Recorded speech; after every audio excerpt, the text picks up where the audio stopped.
ओम शांति। आज 30 मार्च 2026 के बाबा के अनमोल मधुर महावाक्य सुनेंगे। आज की मुरली में बाबा कहते हैं, ये शिव बाबा का स्थापन किया हुआ राजस्व अश्वमेघ अविनाशी रुद्र ज्ञान यज्ञ है और इस यज्ञ की संभाल माता पिता करते हैं, अर्थात ब्रह्मा बाबा और मीठी मातेश्वरी मम्मा दोनों ने इसको संभाला है। अब आगे बाबा कहे ततत्व, अर्थात तुम बच्चों को इस यज्ञ की संभाल बहुत अच्छे से कर रहे हैं, क्योंकि यही यज्ञ के द्वारा तुम स्वराज्य को प्राप्त करते हो, मन इच्छित फल अर्थात हर मुराद को हासिल करते हो। लेकिन बाबा कहे कई बच्चों को इस बेहद के यज्ञ के प्रति कदर नहीं है और इसलिए इज्जत नहीं करते, रिस्पेक्ट नहीं रखते। रिस्पेक्ट कैसे रखना है वह भी बाबा ने समझाया कि बच्चे ऐसा कोई भी कर्म न करो जो यज्ञ के लिए विघ्न रूप बनो। जब कोई विघ्न रूप बनता है अर्थात उसको यज्ञ के प्रति रिस्पेक्ट नहीं है। तो बाबा ने इस यज्ञ के द्वारा विनाश ज्वाला को प्रज्वलित होना है, तो इस यज्ञ के प्रति बहुत बहुत बच्चों को अंदर में कदर होनी चाहिए, रिस्पेक्ट होना चाहिए। कभी भी विघ्न रूप न बने, कोई विघ्न न क्रिएट करे, इसकी संभाल करनी है। तो आज बाबा हम बच्चों को कहते हैं, इस यज्ञ में तुम बच्चों को जो श्रीमत मिलती है उस श्रीमत से ही तुम श्रेष्ठ बनते हो और हर कर्म करते चलो।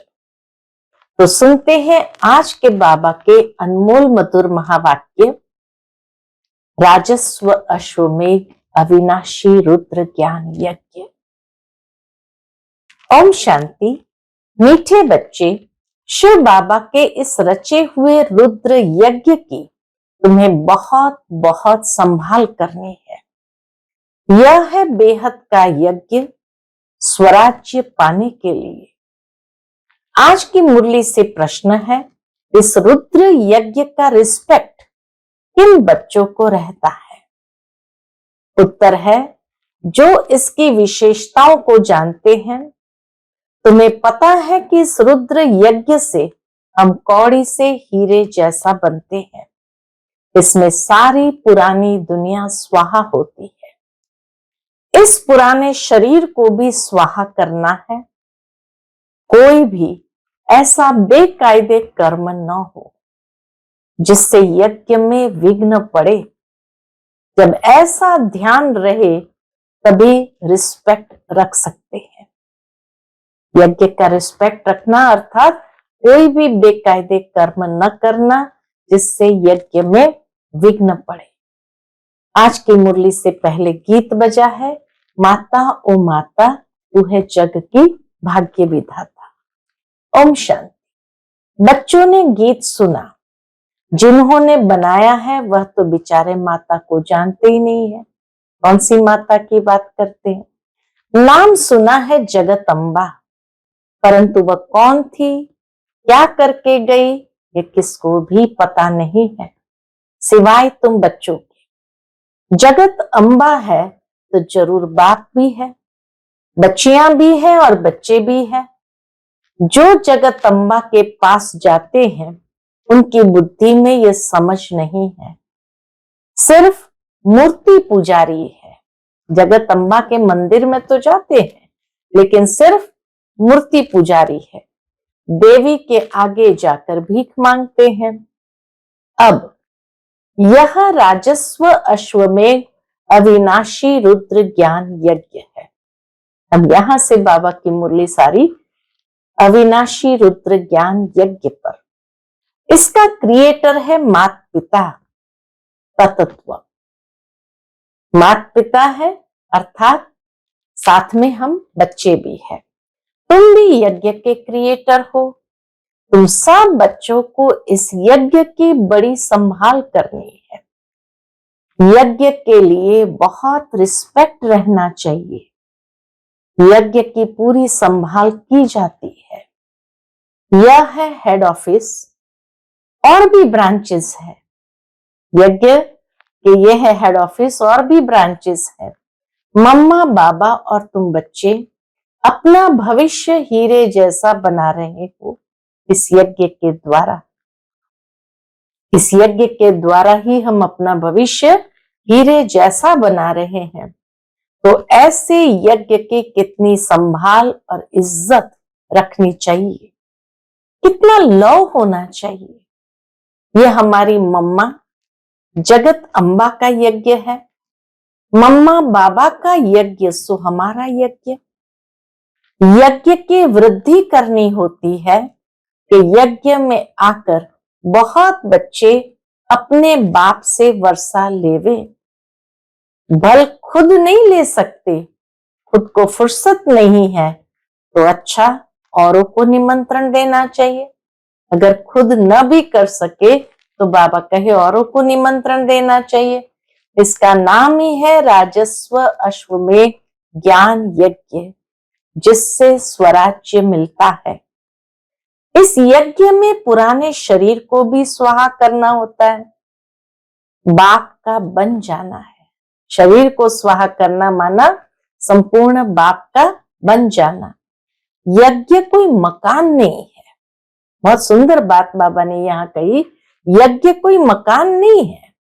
यह है बेहद की बात। जिस यज्ञ में सारे विश्व स्वाहा होनी है, जिस यज्ञ में सारी विश्व स्वाहा होनी है, आगे चल तुम देखना इस यज्ञ का कितना रिगार्ड रखते हैं। यहाँ बहुतों को रिगार्ड नहीं है, यज्ञ के प्रति वो रिगार्ड नहीं है। इतने सब यज्ञ के बच्चे हैं, बच्चे पैदा होते रहते हैं, तो इस यज्ञ की कितनी इज्जत रखनी चाहिए। परंतु बहुत है जिनको कदर ही नहीं है। बाबा को तरस पड़ता है ऐसे बच्चों को देख जिन्हें यज्ञ की कदर ही नहीं है। यह इतना बड़ा यज्ञ है जिससे मनुष्य कौड़ी से हीरे जैसा, भ्रष्टाचारी से श्रेष्ठाचारी बनते हैं। इसलिए बाबा कहते हैं भल यज्ञ रचते रहो। 3 पैर पृथ्वी में भी छोटा सा यज्ञ रचते रहो। एक भी श्रेष्ठाचारी बना, अगर उस 3 पैर की पृथ्वी में जो यज्ञ रचा है वहां से एक भी श्रेष्ठाचारी बना तो अहो सौभाग्य। इतने लाखों मंदिर आदि है, वहां कोई श्रेष्ठाचारी नहीं बनते। यहां तो सिर्फ 3 पैर पृथ्वी के चाहिए, कोई आए तो एकदम जीवन सुधर जाए। इतनी इज्जत होनी चाहिए यज्ञ की। बाबा को बहुत लिखते हैं, बाबा हम अपने घर में खोले, हम अपने घर में ये यज्ञ खोले। अच्छा बच्चे, बाबा कहते अच्छा बच्चे, बल यज्ञ भूमि बनाओ, कोई न कोई का कल्याण होगा। इस यज्ञ की बहुत भारी महिमा है। यह यज्ञ की बहुत भारी महिमा है। यज्ञ की भूमि है जहां बच्चियां औरों का कल्याण करती रहती है।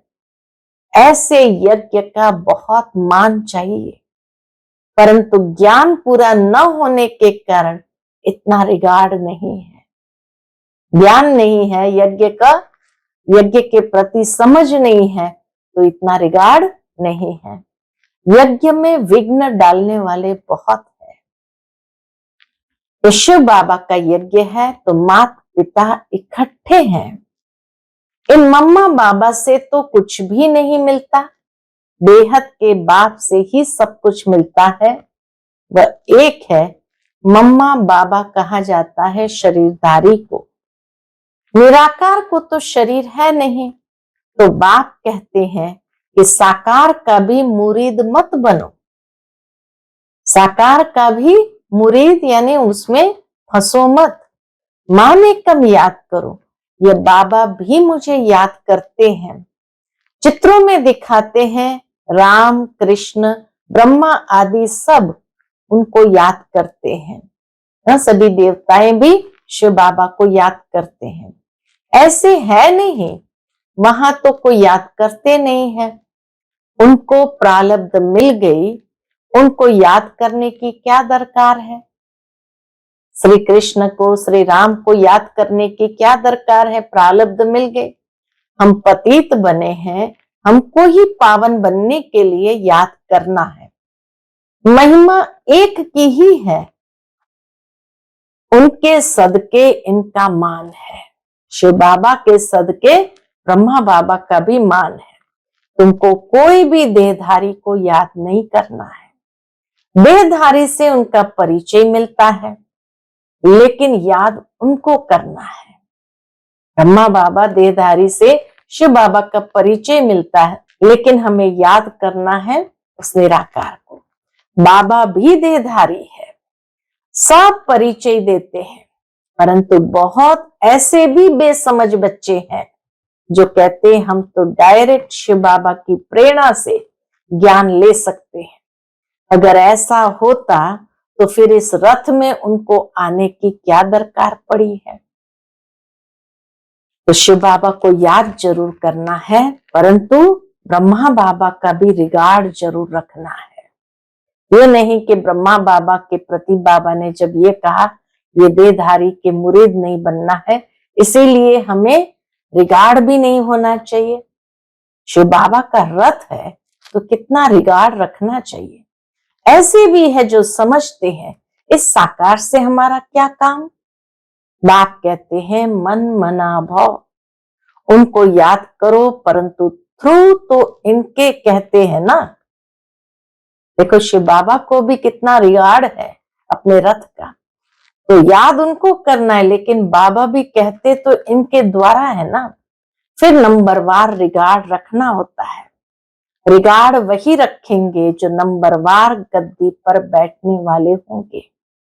मम्मा बाबा पहले बैठेंगे राजगद्दी पर, फिर उनको फॉलो करना है।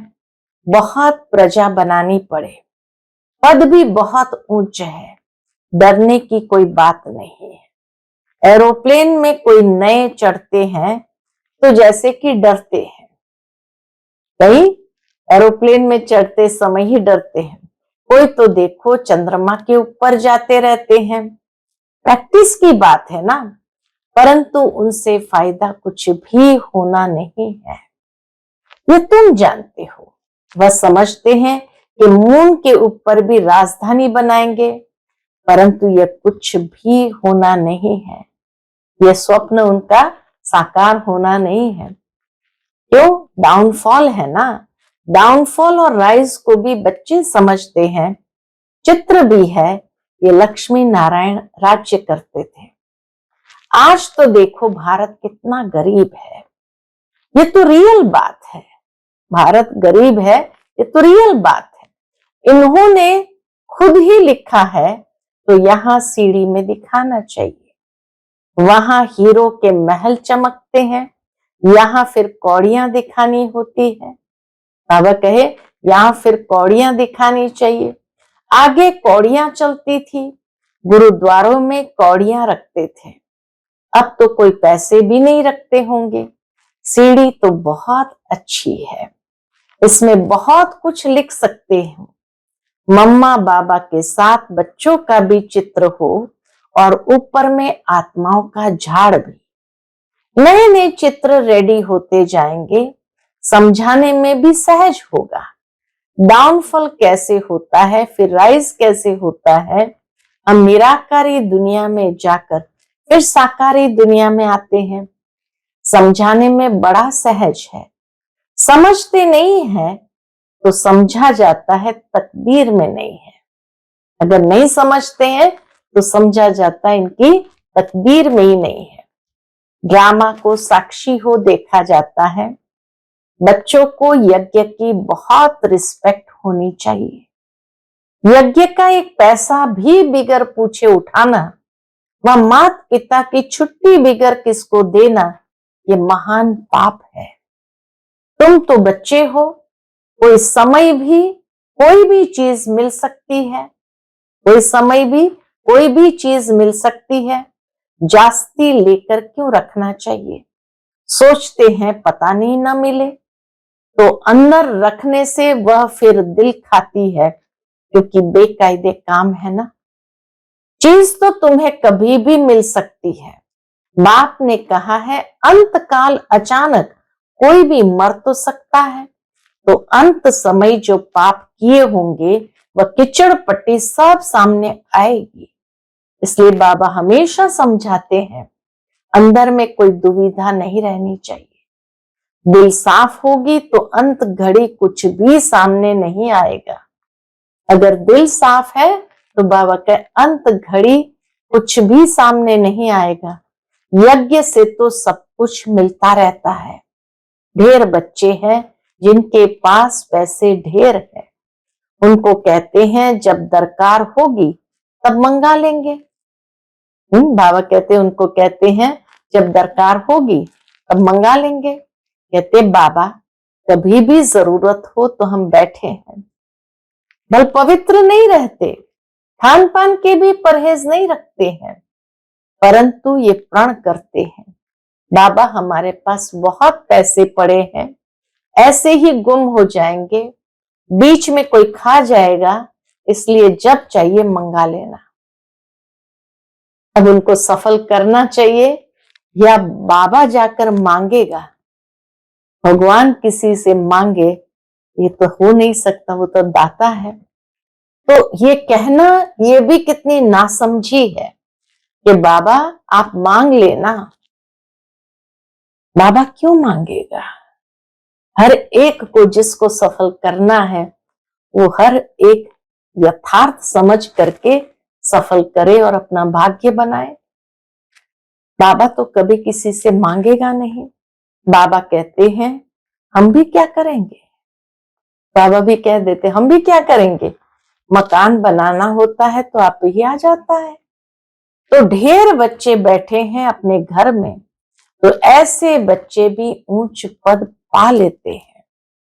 प्रजा में भी कोई कम पद नहीं है, प्रजा में भी कोई कम पद नहीं है। राजाओं से भी कई शाहूकार बहुत धनवान होते हैं प्रजा में भी। इसलिए अंदर कोई ऐसा ख्याल नहीं करना चाहिए। तुम्हारा अंजाम है बाबा आप जो खिलाएंगे, सरेंडर हो जाओ। बाबा आप जो खिलाएंगे, जैसा खिलाएंगे, जहां बिठाएंगे, फिर भी उस पर नहीं चलते तो दुर्गति हो जाती है। बाबा आए हैं सदगति देने, अगर ऊंच पद नहीं पाएंगे तो दुर्गति कहेंगे ना। वहां भी बहुत शाहूकार, कोई कम पद कोई ऊंच पद वाले तो है ना। बच्चों को श्रीमत पर पुरुषार्थ करना है, अपनी मत पर चलने से अपने को धोखा देते हैं। ये शिव बाबा का रचा हुआ ज्ञान यज्ञ है। इसका नाम ही है राजस्व अश्वमेघ अविनाशी रुद्र ज्ञान यज्ञ। शिव बाबा आकर स्वराज्य देते हैं। किसकी तकदीर में नहीं है, नाम वाला नहीं होना है, तो मुख से अच्छी अच्छी पॉइंट्स नहीं निकलती है। किसको समझाते नहीं है तो कहेंगे नाम निकलने में थोड़ी देरी है। बाबा के किसको समझाते नहीं है तो कहेंगे नाम निकलने में अभी देरी है, जिस कारण समझाते समय मुख्य मुख्य पॉइंट्स भूल जाती है। यह भी समझाना चाहिए ये राजस्व अश्वमेघ अविनाशी रुद्र ज्ञान यज्ञ है। स्वराज्य पाने के लिए बोर्ड पर भी लिख सकते हो इस यज्ञ में पुरानी दुनिया सब स्वाहा हो जाती है।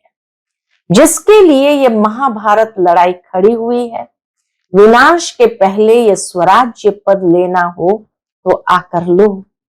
बोर्ड पर तो बहुत कुछ लिख सकते हो, एम ऑब्जेक्ट भी आ जाए, नीचे लिखना चाहिए स्वराज्य पद मिलता है। जितना हो सके क्लियर लिखत होनी चाहिए जो कोई भी पढ़ने से समझ जाए। बाबा डायरेक्शन देते हैं ऐसे ऐसे बोर्ड बनाओ, ये अक्षर जरूर लिखो, आगे चल इस यज्ञ का प्रभाव बहुत निकलेगा। तूफान तो बहुत आएंगे, यज्ञ के सामने तूफान तो बहुत आएंगे। कहते हैं सच की नाव हिले डुले लेकिन डूब नहीं सकती। क्षीर सागर तरफ जाना है तो विषय सागर तरफ दिल नहीं रहनी चाहिए। जो ज्ञान नहीं लेते उनके पिछाड़ी पढ़कर अपना टाइम वेस्ट नहीं करना चाहिए। समझानी तो बहुत बहुत सहज है। तुम ही पूज्य देवी देवता थे, अब पुजारी बने हो।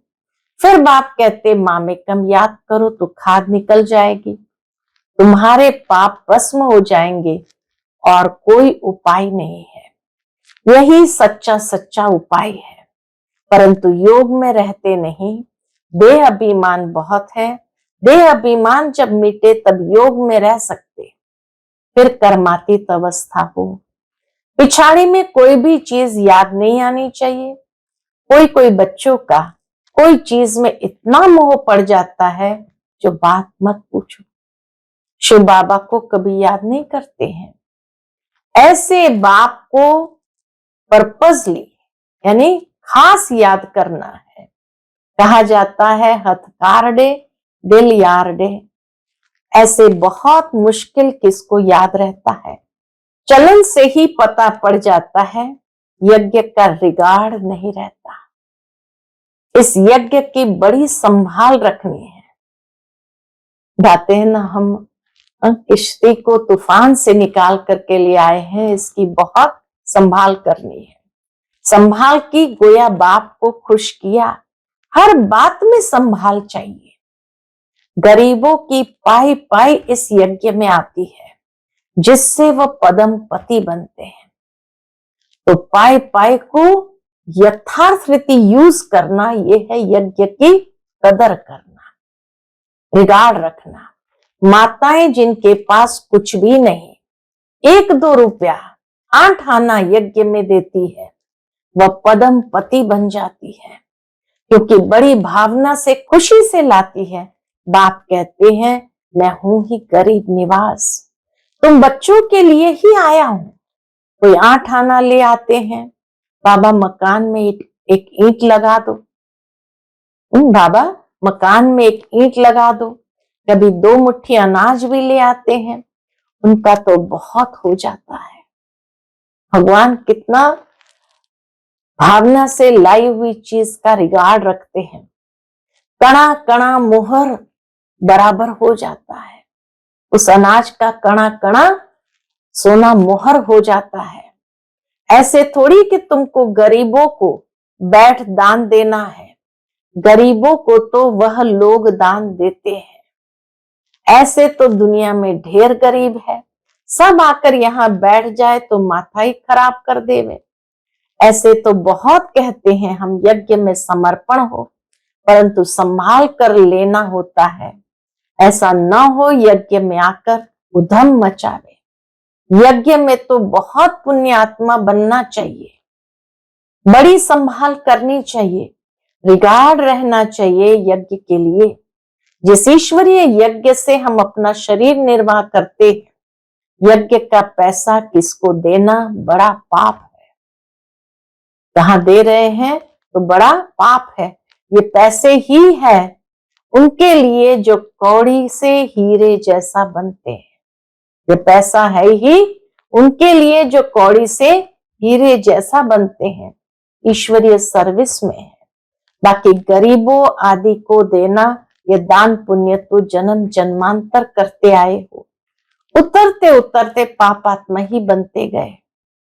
तुम बच्चे सबको बाप का परिचय देने के लिए छोटे छोटे गांव में भी प्रदर्शन ही करते रहो। एक गरीब भी निकल आए तो वह भी अच्छा है, इसमें कोई खर्चा तो है नहीं। लक्ष्मी नारायण ने ये राजाई पाई, क्या खर्चा किया? कुछ भी नहीं। विश्व की बादशाही पाने के लिए खर्चा तो कुछ भी नहीं किया। वह लोग आपस में कितना लड़ते हैं, बारूद आदि पर कितना खर्च करते हैं। यहाँ तो खर्चे की कोई बात ही नहीं, बिगर कौड़ी खर्चा। सेकंड में विश्व की बादशाही लो, अलफ को याद करो, बेबादशाही है ही। बाप कहते जितना हो सके सच्चे दिल से सच्चे साहब को राजी करो तो सचखंड के मालिक बनेंगे। झूठ यहां नहीं चलेगी। याद करना है ऐसे नहीं हम तो बच्चे हैं ही, याद करने में बड़ी मेहनत है। कोई विकर्म किया तो बड़े घोटाले में आ जाएंगे। बुद्धि ठहरेगी नहीं, बाबा तो अनुभवी है ना। बाबा बताते रहते हैं कई बच्चे अपने को मियां मिट्ठू समझते हैं, परंतु बाबा कहते हैं बहुत मेहनत है, माया बहुत विघ्न डालती है। मेहनत है, माया बहुत विघ्न डालती है। अच्छा, मीठे मीठे सिकिलदे बच्चों प्रति माता पिता बाप दादा का याद प्यार और गुड मॉर्निंग। रूहानी बाप की रूहानी बच्चों को नमस्ते। हम सभी रूहानी बच्चों की रूहानी माता पिता बाप दादा को याद प्यार, गुड मॉर्निंग और नमस्ते नमस्ते। शुक्रिया बाबा, शुक्रिया। आज की मुरली से धारणा के लिए मुख्य सार है। पहली पॉइंट, अपने इस रुद्र यज्ञ का बहुत बहुत रिस्पेक्ट रखना है। यज्ञ का वातावरण बहुत शुद्ध पावरफुल बनाने में सहयोगी बनना है। इसकी प्यार से संभाल करनी है। दूसरी पॉइंट, अपने पास कुछ भी छिपा कर नहीं रखना है। दिल साफ तो मुराद हासिल। इस यज्ञ की कौड़ी कौड़ी अमूल्य है, इसलिए एक कौड़ी भी व्यर्थ नहीं गंवानी। इसकी वृद्धि में सहयोग देना है। आज का बाप दादा का मधुर वरदान हम बच्चों के प्रति है, तीनों कालों को सामने रख हर कार्य में सफल होने वाले सदा विजयी भव। तीनों कालों को सामने रख हर कार्य में सफल होने वाले सदा विजयी भव। लौकिक रीति में भी जो समझदार होते हैं वह आगे पीछे सोच समझकर फिर कदम उठाते हैं। ऐसे यहां भी आप बच्चे जब कोई कार्य करते हो तो पहले तीनों कालों को सामने रखकर फिर करो। सिर्फ वर्तमान को नहीं देखो, बेहद की समझ धारण करो और विजयीपन के निश्चय के आधार पर व त्रिकालदर्शीपन के आधार पर हर कर्म करो व हर बोल बोलो, तब कहेंगे अलौकिक व असाधारण। आज का स्लोगन है, हद के किनारों को छोड़ एक बाप को सहारा बना लो तो पार हो जाएंगे। हद के किनारों को छोड़ एक बाप को सहारा बना लो तो पार हो जाएंगे। आज का व्यक्त इशारा है, निश्चय के फाउंडेशन को मजबूत कर सदा निर्भय और निश्चिंत रहो। उसके अंतर्गत बाबा कहते, कई बच्चे समझते हैं मैं स्वयं को जानता हूं कि मैं ठीक हूं, दूसरे नहीं जानते व दूसरे नहीं पहचानते। आखिर पहचान ही लेंगे, वह आगे चलकर देखना क्या होता है। यह भी ज्ञान स्वरूप याद स्वरूप आत्मा के लिए स्वयं को धोखा देने वाले अलबेलापन की मीठी निद्रा है। जिन बच्चों के निश्चय का फाउंडेशन मजबूत है वह कभी छिप नहीं सकते। वे सदा निर्भय और निश्चिंत रहते हैं। अच्छा, ओम शांति।